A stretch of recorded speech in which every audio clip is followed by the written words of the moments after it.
In the spring of 1138, Jews in the southern Spanish city of Cordoba were preparing for Passover, the festival of deliverance. But the household of the esteemed rabbinical judge of Cordoba, Rabbi Maimon, was celebrating a delivery of another kind. Just one day shy of Passover, the rabbi and his wife welcomed their eldest son, whom they named Moshe, Hebrew for Moses. Little did the rabbi know that he was destined to gain eternal fame through Moshe, for his brilliant child grew into the universally acclaimed scholar known as Moses Maimonides, or Moshe, the son of Maimon. It was a trying time for the Jews of Spain. The Almohads, a fanatical Islamic movement bent on establishing a caliphate, were gradually overrunning the Iberian Peninsula. Countless Jews were murdered. Others were forced to convert, while many families fled Spain. Maimonides was 10 years of age when his family was forced to flee. They settled in Fez, Morocco, where his brilliant father shaped him into a Talmudic scholar of repute. He also mastered what we call chokhmah, which is the universal wisdom of humankind. He knew the works of Aristotle and Plato and their Islamic interpreters and so on. Maimonides also became an expert in astronomy and medicine. In 1165, the family journeyed to the land of Israel, but unable to settle, they continued to the large Jewish community of Cairo, where Maimonides married and settled down. He then devoted a complete decade, approximately from 1168 to 1177, to producing his crowning literary achievement, the Mishnah Torah. He was an ish halacha. He was the greatest rabbi of the Middle Ages. He wrote the greatest law code in all of Jewish history, the Mishnah Torah. He was an absolutely outstanding master halachist. For the first time since God gave the Torah at Sinai, the entire body of Jewish law would be codified in a systemic, clear, and concise fashion. The 14-volume masterpiece created a powerful impression across the Jewish world. Then, in 1177, tragedy struck. Maimonides' brother, David, drowned when his ship, fully laden with merchandise, sunk in the Indian Ocean. The brothers had shared a deep bond, and Maimonides grieved terribly for years. David had also been Maimonides' business partner, and this calamity meant financial ruination for Maimonides, who was now forced to become a doctor. His expertise soon caught the attention of the Egyptian ruler, Sultan Saladin, who appointed Maimonides to the position of royal physician. Maimonides also served as the leader of Egyptian Jewry. He juggled his time between his royal duties, treating private patients, serving as a statesman for the Jewish community, teaching Torah, and discussing medicine, philosophy, and science with his non-Jewish audiences. Maimonides described his schedule in a letter to a dear student, Rabbi Samuel ibn Taban of Provence. I live in Fostad, and the Sultan lives in Cairo. I must see him every morning to check on his health. As a rule, I am in Cairo early each day, and even if nothing unusual happens, by the time I get back to Fostad, half the day is gone. When I come home, my foyer is always full of people, Jews and non-Jews, important people and not, judges and policemen. I apologize and ask that they should be kind enough to give me a few minutes to eat. That is the only meal I take in 24 hours. Patients go in and out until nightfall. And sometimes, I swear to you by the Torah, it is 2 hours into the night before they are all gone. I talk to them and prescribe for them, even while lying down on my back from exhaustion. On Shabbat, the whole congregation, or at least the majority of it, comes to my house after morning services, and I instruct the members of the community as to what they should do during the entire week. We learn together in a week fashion until the afternoon. This is my schedule. His quill hardly saw any rest either. Jewish communities from distant lands sought his advice and rulings on Jewish law, and Maimonides felt compelled to pen yet another literary masterpiece to forestall a developing crisis in Jewish faith. Many Jewish scholars in the Arabic lands had been swept up in the newfound Islamic obsession with Greek philosophy. This left some Jewish scholars deeply disturbed by the apparent intellectual contradictions between contemporary Greco-Islamic philosophy and various precepts of the Torah. In 1191, Maimonides published a treatise that thoroughly addressed these issues from a philosophical standpoint, under the title Guide for the Perplexed. When Maimonides passed away in 1204, the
today, Excellent. There is so much that can be said about Rabbi Moshe ben Maimon, Rambam, partly because of his brilliance, his prolific writings, his incredible impact on the Jewish world, both positive, constructive, and also controversial. So we cannot cover it all. The video we watched covered or touched on some of the important topics, that he was a statesman, that it's not just about his role as a rabbi, but he was also a representative of the community, but he was also a doctor. And there are questions about in his medical practice. When he wrote, a lot of his works were actually medical works. Did he write them the way that he would write a legal work? Meaning if he suggested something about health, which some of his stuff is still relevant today, which is eat moderately, eat healthy foods, get, exercise. But when he wrote that, did he mean for it to be taken as good advice or as legally binding? Which is important because some of the things he wrote were very wrong. They reflected the medical knowledge of the time. He said that fish that had gone bad, that had set out for the day, is healthier than fresh fish. I don't know why they thought that back then. Very, very wrong today. And there's so many other questions about some of his opinions and changing over time, because we have to remember that back then you didn't have spell check, you didn't have the ability to, you're writing everything by hand, you couldn't go back and edit as easily. And for someone who wrote, as he said, sometimes he would work all day and then work into the night and then have a little bit of time to work on some of his books. And many rabbis, including Rashi himself, often said they wish they had time to go back and edit their works. Well, Maimonides didn't have that chance. So you see a development in his philosophy. You see him sometimes his opinions contradict each other. Sometimes he changes his mind. But the problem is that a lot of his works were written as authoritative works, as legally binding works. So the question is, if he changed his mind, what's the actual final opinion? Rambam didn't sit down right before he died and wrote a book saying, by the way, all the things that I went back and forth and changed, this is my final opinion. Now, the reality is that with few exceptions, particularly in the Yemenite community, much of Rambam's writings are not authoritative. They're incredibly important to understanding the growth and development of Jewish law, but nobody picks up a Mishnah Torah today and says, this is what I should do as a Jew. So practically speaking, in terms of how we should put on tefillin, how we should keep Shabbat, It's not so important for that, but to understand Rambam and his philosophy, it is very important to figure out what was his real opinion, and did he have different opinions? Did he have an opinion for the majority of people, for the public, and did he have secret opinions for for his private students? Or, and many rabbis have this, where they'll publicly in shul say, this is what everybody should do. And someone comes and says, Rabbi, I can't do that. I financially I can't do it, physically, emotionally I can't do it. And then the rabbi has to say, well, I would never say this for anybody else, but for you, I'll give a special leniency within Jewish law. So the question is, with Maimonides, with Rambam, what was his real opinion on things like access to knowledge, studying other cultures, which he himself did? So before we get into more specifics on that question, a little bit of background is the development of Jewish law from the Torah being given on Mount Sinai up until today, where you can go to an actual website, Halachapedia, which is a really great website. There are a lot of mysteries early on in the development of the law. There are a lot of holes and gaps between the Torah and then the oral compilation of it, the Mishnah, the writing of the Talmud, and then all the academies led by these rabbis known as the Gaonim. And then after their generation, you get the Rashis and the Rambams. So there's a lot of questions about how we got from A to B to C to D, et cetera, like that. But by the time you get to Rambam, his hope was to take away a lot of that mystery and debate. When you open up the Talmud, it might say on Shabbat, here's a question about what we're allowed to do, and here's 50 opinions on what we should do, and then they move on. And you read it and you say, first of all, I'm not sure what they're saying, A, and B, which is the right answer? And Rambam came along and said, this is not practical for the Jewish people. They need a book that they could pick up and see on Shabbat, are you allowed to cook? Are you allowed to warm up food, et cetera, like that? But in order to write a work like that, you obviously have to cut out a lot of the discussions, and you also have to decide which opinion is right. So the way that Rambam did it is in two steps. First, he wrote a commentary on the Mishnah. And the purpose of that commentary on the Mishnah was basically to explain his methodology, how he got from the Mishnah, the rabbinic compilation of Jewish thought and arguments, to a practical guide, the Mishnah Torah, which he wrote in the 1170s and early 1180s. The problem is, if you cut out all the middle stuff, you just say, this is the right ruling, if anyone disagrees with you, they're going to say, whoa, how did you get to that opinion? I disagree with you. Cite your sources. Rambam didn't do that.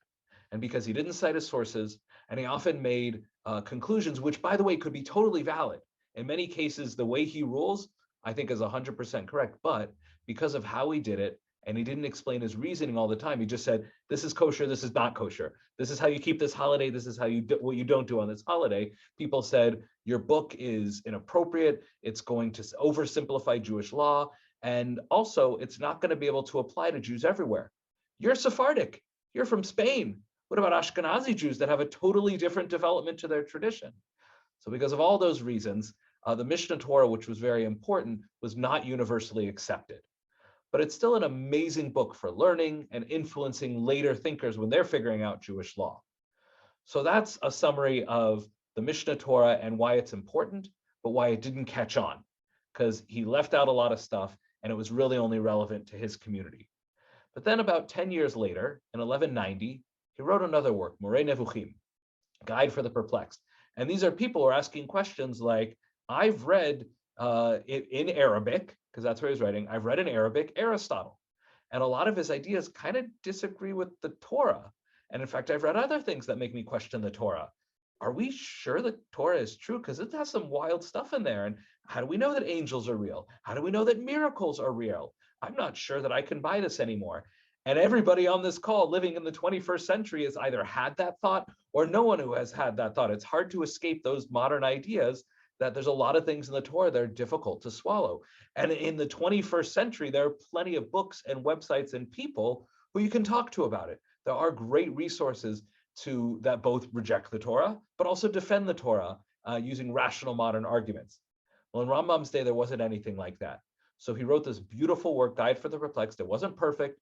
Not all of his answers made 100% sense. They didn't all work, but it was so important that he wrote it because a lot of those Jews were entering into the modern world and they were perplexed. They were lost. and they needed some guidance so that they could both be modern and philosophical and still feel there was a place for them in tradition. The only problem, as we'll see tonight, is in Rambam's Mishnah Torah, his authoritative guide. In his opinion, books like the Guide for the Perplexed shouldn't have been read by anybody. They might have been heresy, they might have been forbidden. So the question is, how is it possible that Rambam in 1170 should say you can never read a book of philosophy like Guide for the Perplexed, and then 10 years later, he wrote it? Did he change his mind, or is something else going on here? And one of the really important keys to all of this is the idea of the ideal versus the real. Great example of this is Rambam wrote in his Mishnah Torah about someone who's mourning, someone who they've lost, should not mourn excessively. It's appropriate mourning, appropriate sadness within the customs, and etc. But they shouldn't cut themselves off from the world. That's inappropriate. Well, what happened to Rambam when he lost his brother? He spent the entire year basically up in bed, mourning excessively, completely cutting himself off from the world. So how is it that in the Mishnah Torah you could say that's forbidden, but then he does it anyways? So again, the answer is somewhere in that golden mean of Rambam, which is there's the ideal to strive for, and then there's the reality on the ground. So what we're going to do now is we're going to look at some of his sources in his Mishnah Torah, which he wrote first, which is meant to be authoritative. Again, even though it wasn't accepted, and that's important, just because Rambam says this doesn't mean we have to rule by this today, because we saw in an earlier class, the Talmud is much more open to studying works of other cultures if it has value. But we're going to look at Rambam's opinion in his Mishnah Torah, and then look at what he actually says in his Guide for the Perplexed. So Leon, going to go ahead and unmute you first. So this first chunk is the longest one, but it establishes the Rambam's pretty explicit opinion on how we should deal with metaphysical, philosophical questions that are outside of the explicit tradition. The tradition says God created the universe. That's fine. You can talk about that. But what about things beyond that? So Leon, go ahead. So this is from his Mishnah Torah section on laws of strange worship, forbidden idolatry, etc., like that. Please, Leon, idol worshipers. Idol worshipers have compiled many books about idol worship.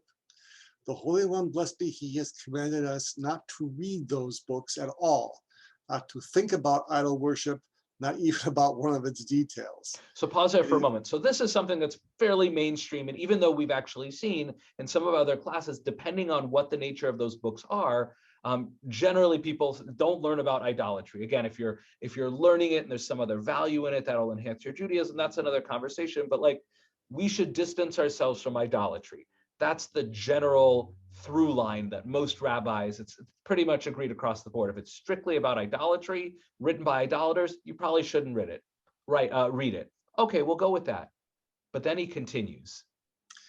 It is not only idol worship it is forbidden to turn after in thought, but regarding any thought that causes man to uproot one of the roots of the Torah, we are cautioned not to raise it to our hearts. That is, not to think about it, not to direct our intellect toward it, not to think about it, and not to be pulled after the murmurs of the heart. For man's intellect is short, and not all intellects can grasp the truth in its essence. If each person would be pulled after the thoughts of his heart, each would be found to destroy, or one would be found who destroys, the world by the shortness of his intellect. How? Sometimes he would err after star worship, and sometimes he would think about the unity of the Creator, whether he is or whether he is not, what is up, what is down, what is in front, and what is behind. Sometimes he would think about prophecy, whether it is true or not, and sometimes about the Torah, whether it is from heaven or not. He would not know the measures by which to judge these questions until he knows the truth in its essence. Such a person would find himself in fulfillment of the legal definition of heresy. The Torah warns against this when it says, so that you do not follow your heart and eyes in your lustful urge. That is to say, every one of you ought not to be pulled after his short intellect and imagine that his thought grasps the truth. Even though this negative commandment causes man to be driven out of the world to come, it does not carry the punishment of lashes. Excellent, thank you. So that last line there about punishment of lashes, it's a little bit of a hint that even though this is everything he just said, which we'll unpack in a moment, is forbidden, he recognizes that he's kind of expanding, it's not really forbidden by the Torah. He's kind of expanding what's forbidden by the Torah. If someone actually does idol worship or studies idol worship, that's much more problematic and there might be a more explicit punishment. But in this case, he's really concerned, not necessarily the act itself is not totally forbidden by the Torah. He's concerned about people studying certain kind of works, which may not really be idolatry per se, but he's concerned that it might lead them in a path which will pull them away from Judaism. And again, this is one of those things where if you read between the lines, he hints at things like if somebody actually knows the truth of the universe, they figured it out, they're totally enlightened, then maybe reading some foreign books that question some things about the Torah isn't as bad. But his a priori, like his ideal first way of approaching it is that any books that are outside of the mainstream, that don't just say don't just toe the line, and we'll come back to that, because it's pretty specific about what we should be studying, but anything that's not explicitly based in Torah and is not teaching explicit Torah ideas, oneness of God, keeping the mitzvot, etc., like that. Basically, books of philosophy, metaphysics, possibly science, which he probably didn't have. For them, science, metaphysics, and philosophy was all the same thing. About the nature of the universe and about medicine, it all kind of meshed together. But any of those books that could basically allow someone to be a free thinker, to ask questions, a Jew shouldn't do. Because as soon as they go down that path of questioning, no Jew is smart enough to be able to figure it out, or the vast majority are not smart enough to figure it out, and it'll lead them astray and it'll lead them away from the Torah. That is heresy. Now, again, as I said, from another class, we saw that this is not the mainstream opinion. In fact, he even quotes the Talmud in here, this line about we shouldn't focus on what is up, what is down, front, etc., like that. But that's not the opinion that the Talmud generally rules. And even later rabbis generally are much more permissive. But here, Rambam's being quite strict. He's being quite limiting on what is appropriate for a Jew to study. It's not just idolatry. It's any kind of work that might expand the mind that will lead someone astray. And again, he hints in two ways. One, you don't get a strict punishment. So he's not going to say it's absolutely forbidden, it's the gravest sin. It's more about what this kind of study of non-Jewish books will lead to. And B, says there might be some people, who they are is not clear, who could study these things and be okay. But the basic opinion that he starts with, or the basic ruling, this isn't an opinion, he's ruling, do not study non-Jewish philosophy. Don't study it, just stay away from it, because it'll lead you down a path that will go away from the Torah. That is a very strict opinion of Rambam. That's where he begins, and then we'll go from there. So any questions before we continue after this? Excellent. So Gloria and Leonard, I'm going to go ahead and unmute you. Now, the first thing, before we even get to the guide for the perplexed, actually, we're gonna hold off. So this next source here, I mentioned Rambam forbids studying philosophical works. Well, then what should we be studying? So this is actually in an earlier section of the Mishnah Torah, where his principles are the foundation of the Torah, like when do you study Torah, how do you study Torah, etc., like that. It's kind of, a guide to, how to live a Torah-filled life. So Gloria, source number 2, please. One is obligated.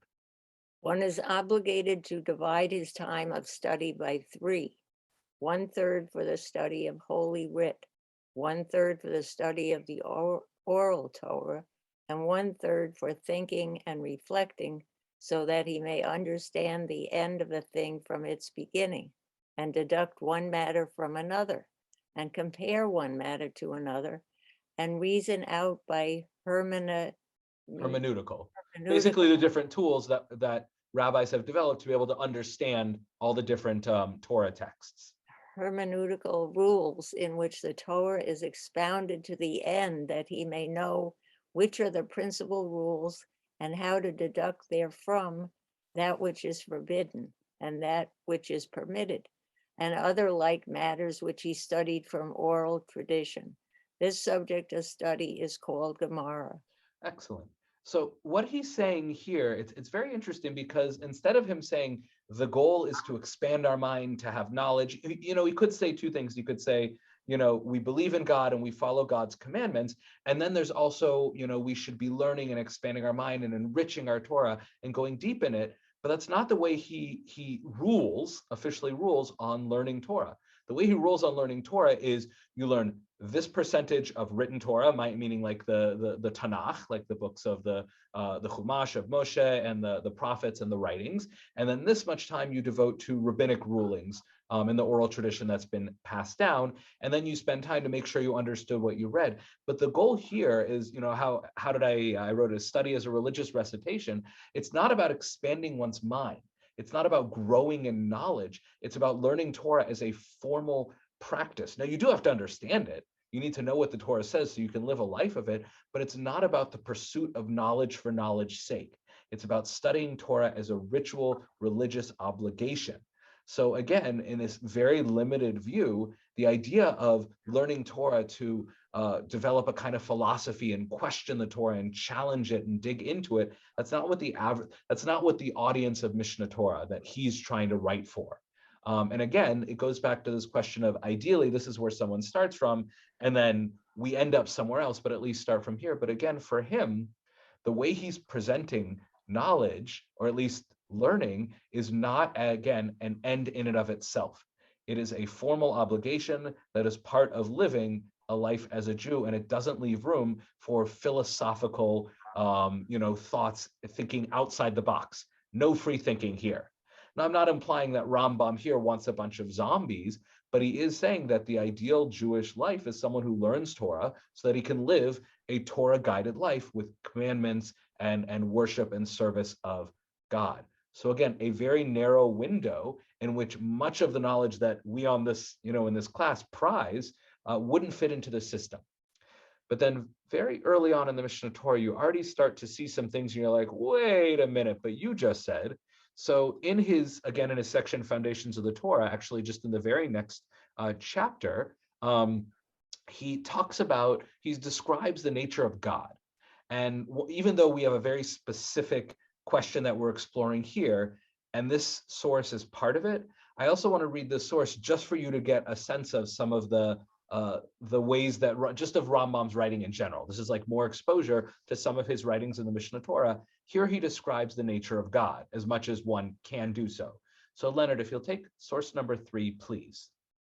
The Holy One, blessed be he, recognizes his own truth and knows it as it really is. And he does not know with an intelligence which is apart from himself, as we know. For we and our intelligence are not one, but the Creator, may he be blessed, and his intelligence and his life are one from every lateral angle and manner of unity. Since, but for this, he would live a life and understand with an intelligence apart from himself, then there would be many gods. He, his life, and his intelligence, and it is not so, for he is one from every lateral angle and manner of unity. Consequently, you must say that what he knows and that by which he is known and the intelligence itself are all one. But this matter, the mouth has no power to express, but the ear to perceive, neither is it within the heart of man to see it clearly. Therefore, it is spoken of, quote, the life of Pharaoh, unquote, Genesis 42:5, and the life of thy soul, Samuel 1:26. And it is not spoken of the Creator and his life, of the life of God rather, but the living God, Judge 8:19. Because the Creator and his life are not two, as are the lives of living bodies, or as the lives of angels, wherefore he does not recognize the creatures, not known, nor knows them because they are creatures as we know them, but by reason of knowing his own self does he know them. Therefore, because he knows his own self, he knows all, for all depend upon him in being. Excellent, thank you. So there's a number of things going on here, but kind of two main conceits about the nature of God and God's unity. One is the idea that when we talk about people, people have a body, but they also have a soul. And then we even, the way we talk about people, the way we think about people is that they have a separate mind. There's all these different components, someone's heart, even if we're being metaphorical, there are a lot of things that make up a person. But God is all one. There's no separate soul of God and separate mind of God. It's all one active thing. Now, that connects to his second idea, which is that we don't really understand God. There's this idea called negative philosophy. We can't say how tall God is.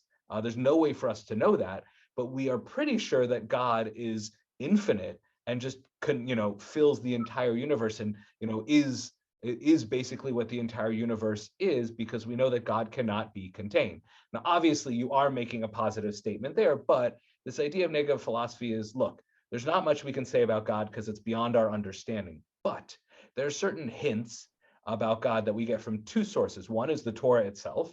There are verses in the Torah that hint at the nature of God. So Rambam brings some of those ideas. And two, there's some rational, logical ideas that we can use to kind of figure out, if God created the universe, therefore, if God created the universe and God has that capacity and God is one, therefore we can assume these other things.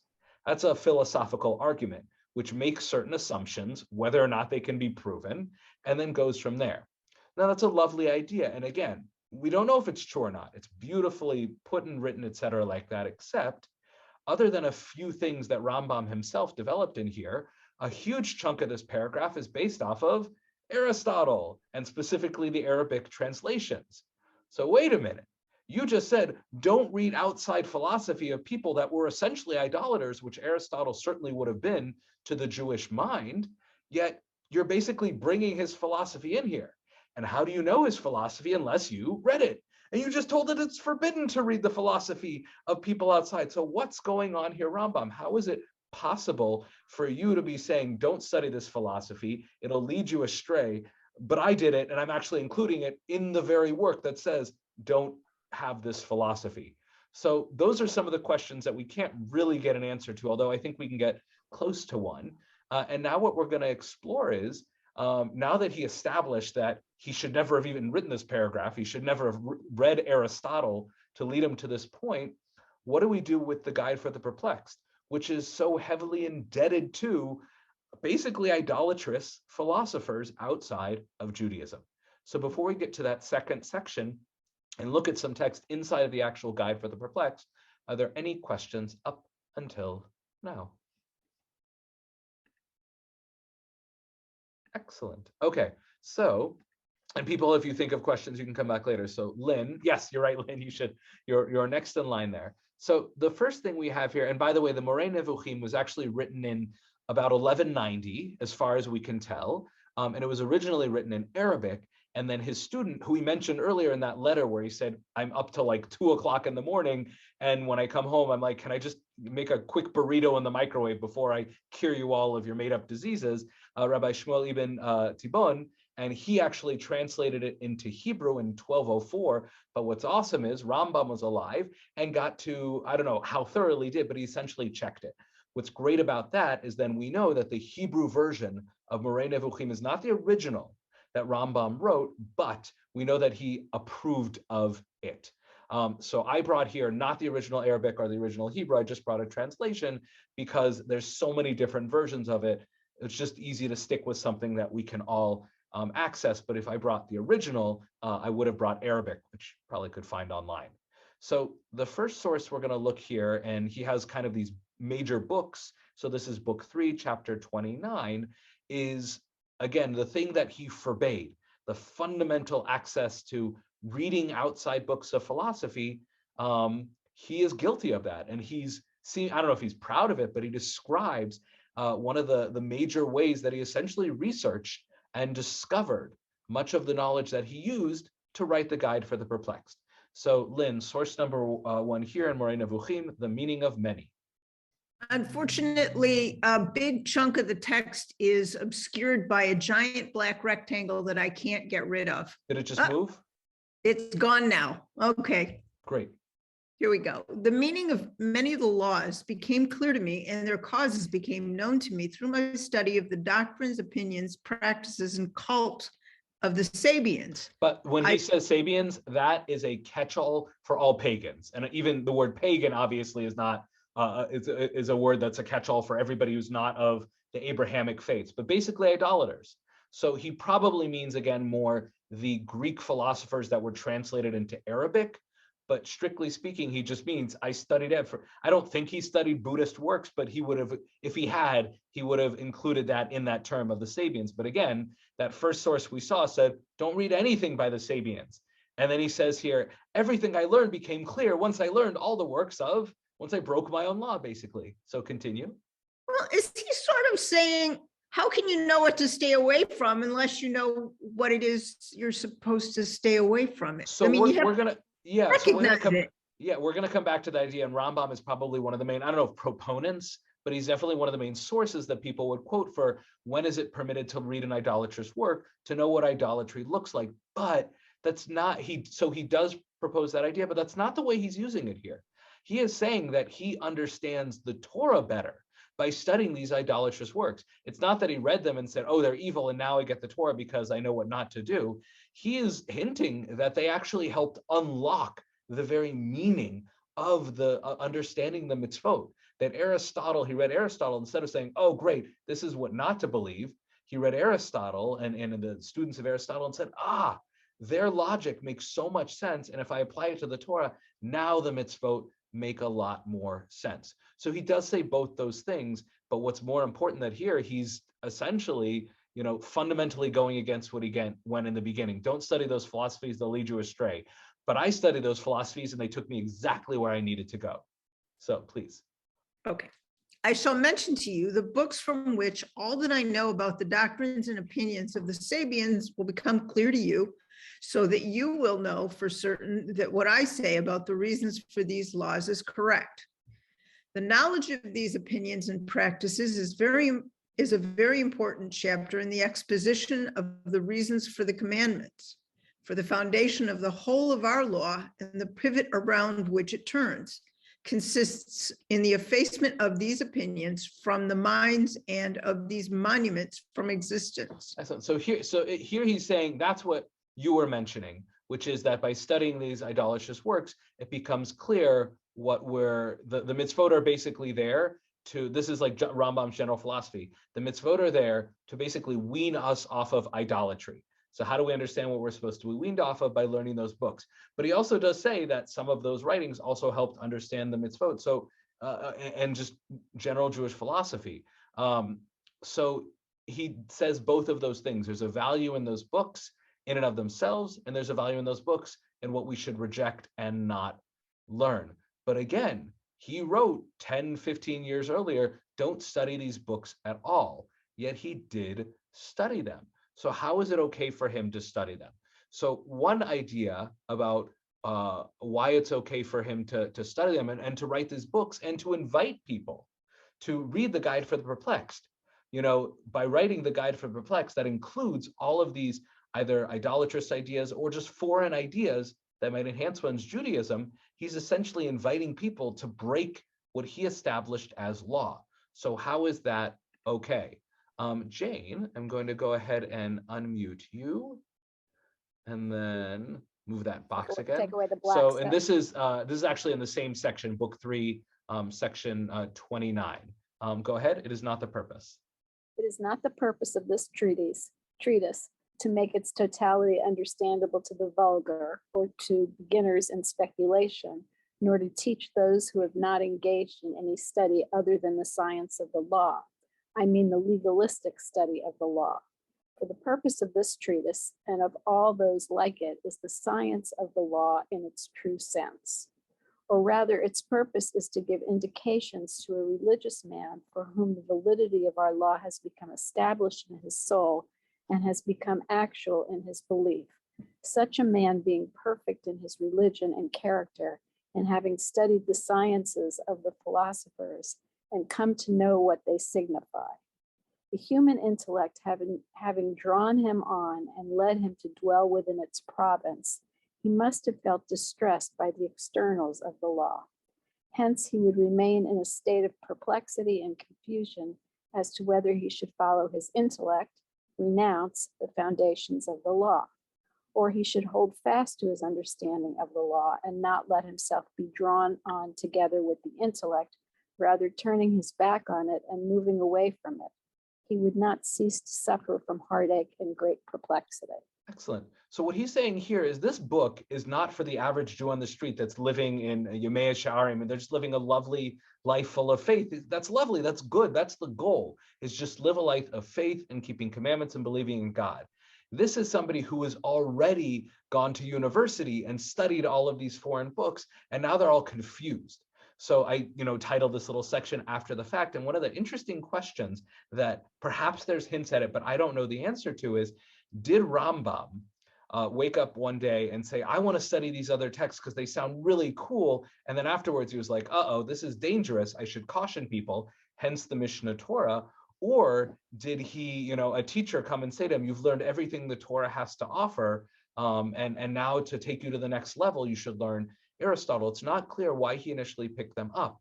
But the way that in the Moreh Nevuchim, he proposes, or he establishes the point of his work, is actually consistent with what he says in the Mishnah Torah, which is don't read these works. Don't do it. But if you did it, now the Guide for the Perplexed is essentially going to undo the damage that has already been done. And that's really challenging because a lot of us, when we think about the Guide for Perplexed and we read it, we're like, this is so cool. Rambam, values studying philosophy and opening our minds, and it's okay and great to have questions. But maybe that's not what Rambam is saying. Again, he may have thought that earlier in his life. He may have been more of a free thinker, and then maybe he changed his mind in the Mishnah Torah. But then he looked around at his cosmopolitan society and said, people are they're losing the faith. And to say to them, 10 years ago, you should never have read this heretical work. Well, it's too late now. And to say, read the Mishnah Torah is not enough for them anymore. It's not enough for them to pick up a book that says, believe with perfect faith. Their faith is already shaken. And Rambam says, well, for you, it's not necessarily too late now, but you've already done the damage. Let me try and repair the damage. But if anybody asks me, and this goes back to what I said, if you go to the rabbi and say, Rabbi, am I allowed to drive to synagogue on Shabbat? An Orthodox rabbi will say no. But if somebody says, Rabbi, I'm in my car, I'm already driving there, where do I park? Then the rabbi says, well, I guess you should park in the back. It's those things where the rabbi has to, meet people where they are, recognize the reality of the situation. And by the way, that is the sign of a sensitive, wise rabbi who really knows what people need. But fundamentally, that's not the kind of Jew that Rambam wants to put in the world. And again, does he think he's above that? Did his opinions change? He certainly is a cosmopolitan Jew, but is that how he started and realized that's not the best way to be? Maybe he went that way and said, you know what? I have so much knowledge in my head, and I can use it now to create these great works of science and medicine and Torah, but I also have this incredible doubt. I've created doubt in my heart, and I want to try. My legacy is not going to be the Guide for the Perplexed. My legacy is going to be the Mishnah Torah about the perfect totality of God. And if I include some Aristotle in there, I didn't study Aristotle for the Mishnah Torah. I happen to know some Aristotle, and I think it'll make a better Mishnah Torah. But I would have been just as happy to never study that philosophy. So the Guide for the Perplexed is not for somebody who says, ooh, I want to learn Jewish philosophy. It's somebody who's already broken, as it were. And we actually see this reflected in a fascinating way. Tamar, I'm going to go ahead and mute you in this short little source, the last one that we'll read. And it's a little bit later. It's still in his third book in the 46th chapter. Go ahead. If the act of disobedience. If the act of disobedience consists in theorizing, I mean by this that he believes in an opinion that is not sound because of his incapacity and his slackness in inquiry and devoting himself to theorizing. He must counter this by suppressing his thinking. That's probably, I don't know if it's Hebrew or Arabic. And preventing it from thinking about anything pertaining to the things of this world, al-dunya, but direct it exclusively to the intelligible and to exact study of what ought to be believed. Excellent, thank you. So those things in parentheses are indeed Arabic. And the Al-Dunya is, it's not really of this world, it's like the lower things. But the background to this section is very likely that in Plato, so we're going back again to the Greek philosophers, he wrote this work, I think it was called Plato's Law. And a lot of those works were, dialogues, imagined scenarios of these young men, and specifically young men, rebellious free thinkers who essentially have wrong ideas. They break the law in one way or the other, and they're sent to prison for 5 years. That's it. But this prison is not like the prison we think about today, which unfortunately just breaks a person's soul. In that prison, they basically are going to school. It's a 5-year university where the local philosophers of the town and the teachers go and sit down with them and kind of talk out what are their ideas and try and develop with them a right way of thinking about the world. And basically they broke the law and try and teach them why that was wrong and why they should keep the law. And then after 5 years, rather than suffering and languishing in jail, now they're ready to become adults. And in this work, this idea of Plato's prison is literally the imagery that it uses, but really it's a form of tshuva. It's a form of repentance for the mistakes that they've made. They went off the path, and this kind of prison is there to get them back on the right path. And what Rambam is essentially suggesting here is that the people are reading the Guide for the Perplexed. It's not good that you're here. It's not a good thing that you've gotten so far off the path that you need a guide for the perplexed.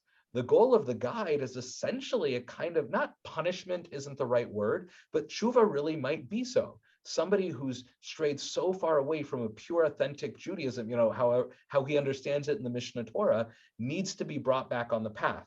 Now, again, Rambam is being sensitive and validating and caring about those people because he may have been one and may still be one himself. But the Guide for the Perplexed is not a book that we should ever want to have to read. It's a book for people who, again, the damage has already been done and they need to fix what they have done by learning all of these foreign texts. They need to undo the damage that they have done. And this is very much in stark contrast to the many mainstream opinions we've seen, which is that foreign works, non-Jewish works, actually have a lot of value in and of themselves and can expand and grow our Torah. So as I said, we don't rule like Rambam at the end of the day. Many people don't rule like him when he's being too liberal, and many of us don't rule like him when he's being too small c conservative. But the important takeaway, there are two important takeaways. One is just better understanding Rambam, and understanding how he tried to approach a Jewish life, which is that you start with a strong foundation and a strong core. And if you get off that path, that's not good. You don't want to get off the path. You don't want to stray. You want to have a pure faith. But this is what's really important and beautiful about Rambam, is he looked around and said, but not everybody, many people are off the path. And rather than just calling them heretics and rejecting them, there's a place for them too. And it's not simply just, oh, I accept them and they're heretics or they're secular and I love them, but let them do their own thing. It's, I want to go out of my way to try and help guide them back to Torah. And that is a very powerful and very relevant message today.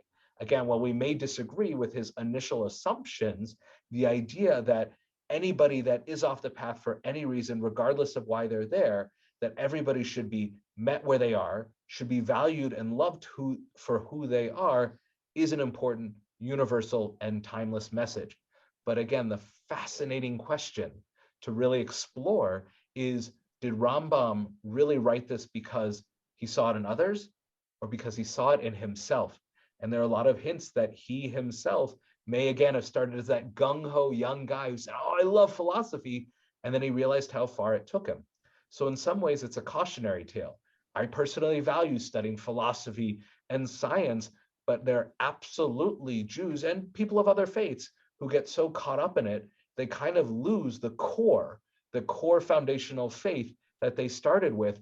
And instead of believing in God and worshiping God, they end up worshiping the philosophy. They end up worshiping the science instead of it being a tool to enhance their religion. And again, while there's so much more that can be said about Rambam, what's really cool is that his struggle, his journey, and the kinds of people he spoke to, it's just as relevant today, maybe to people in this class and people listening, and even myself to some extent. So I am grateful that Rambam validated and normalized the idea that people struggle. And whether it was bad that they got there in the first place or not, people struggle, and they all deserve to be loved and valued and reached out to, and they all deserve a guide.